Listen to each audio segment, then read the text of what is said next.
जब हथौड़े का पहला प्रहार उस जर्जर दीवार पर हुआ तो ऐसा लगा मानो किसी ने मेरे सीने पर प्रहार किया हो, क्योंकि वह दीवार सिर्फ ईंटों का ढेर नहीं थी, बल्कि उसमें मेरे बचपन की अनगिनत शैतानियां और माँ की डांट की गूंज दबी हुई थी।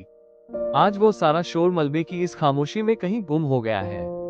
बड़े भाई का वो कमरा जहां हम सब ने मिलकर अपनी कई एक्सपेरिमेंट की थी और खिड़कियों को अपना सेल्फ बनाया था, आज वह हिस्सा भी मिट्टी में मिल रहा है। और मैं इस आधुनिक दौर में जब मैं इस पुरानी विरासत को ढहते देख रहा हूँ, और मुझे रह रहकर यह एहसास हो रहा है कि हम बड़े तो हो गए, लेकिन उस पुराने घर का मोह आज भी एक छोटे बच्चे की तरह हमें अपनी ओर खींच रहा है।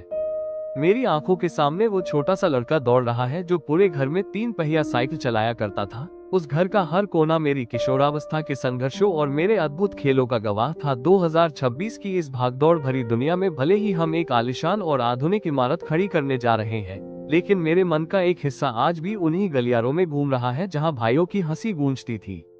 यह नया घर भले ही कंक्रीट का एक मजबूत ढांचा होगा, लेकिन इसकी रूह में वही पुरानी यादें, माँ और दादी का वो दुलार और भाइयों का वो निस्वार्थ प्रेम हमेशा जीवित रहेगा, जिसे मैं अपनी नई दीवारों के पेंट और पर्दों में एक अनकही कहानी की तरह सजाकर रखूंगा।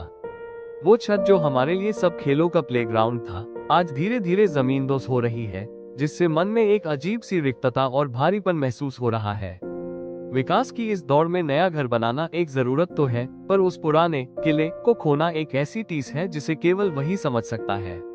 लेकिन जैसे जैसे धूल के गुबार शांत हो रहे हैं, मेरा मन इस सच को स्वीकार कर रहा है कि पुरानी नींव पर ही नई कहानियों का जन्म होता है, और यह बदलाव भले ही दर्दनाक है, पर अब इसी मिट्टी से एक नई उम्मीद का सूरज उगेगा। अंततः मैं समझ पा रहा हूँ कि घर मरते नहीं हैं, वे बस अपना चोला बदलते हैं।